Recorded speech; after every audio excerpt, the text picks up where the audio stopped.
Hi, my name is Jackson Kelch, and today I'm going to be sharing my speech number 4, my problem and solution speech. Here in front of me, I do have my audience available courtesy of FaceTime. I do appreciate your patience with me in that aspect. And then let me get my note card sorted here, and then my timer. Alrighty, imagine this. You're standing in your very own hometown grocery store with a cart full of an entire month's worth of food to feed your family. Your milk, your bread, your fruit, just basic necessities. You go, you pay, you swipe your EBT card just like every other time you've been there to support your family, but this time the machine flashes decline. The cashier looks at you, the long line of people behind you stare, and you realize that your benefits, the only way you can feed your very own family, have suddenly been frozen. This isn't a hypothetical scenario. This month, this very own month, the living, breathing people around you, this is their reality. They are living this exact nightmare because our very own government has failed us and shut down, halting all funding for the SNAP program that supports millions of families nationwide. According to the U.S. Department of Agriculture, over 41 million Americans, including 12 million children, depend on SNAP each month to put food on the table. Yet current budget proposals and shutdown threats have placed this essential program at serious risk.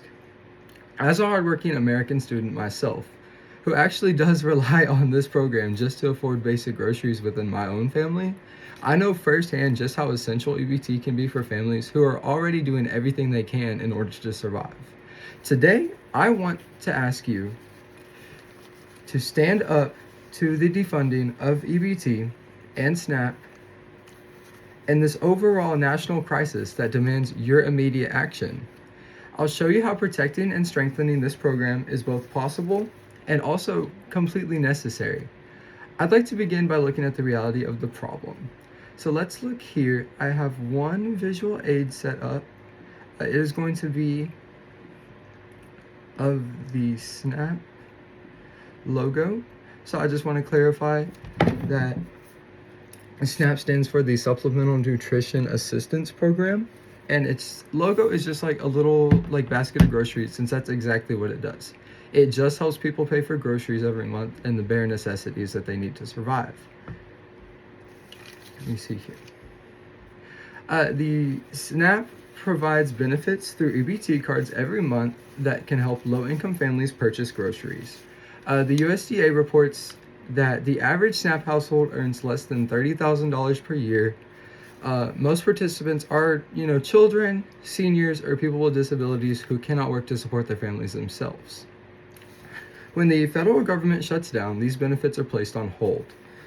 With the current shutdown that we're facing right now, this very month, millions of SNAP recipients have not, and will not receive their benefits that they've long been awaiting and have already gone through rigorous approval processes and months of fighting just to receive in the first place. And now all of that hard work is for nothing because our very own government is denying them of their benefits. While Congress debates politics and there's crazy things going on in the White House right now, the media is completely ignoring the real everyday families on the streets who are losing access to the one and only program that guarantees they'll get to eat every night.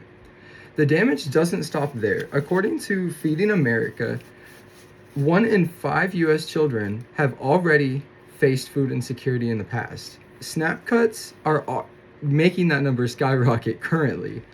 Even the economy suffers. The USDA's Economic Research Service found that every $1 spent on SNAP generates $1.50 in local economic activity. Because SNAP is a government-funded program, taxes are not charged on most purchases made.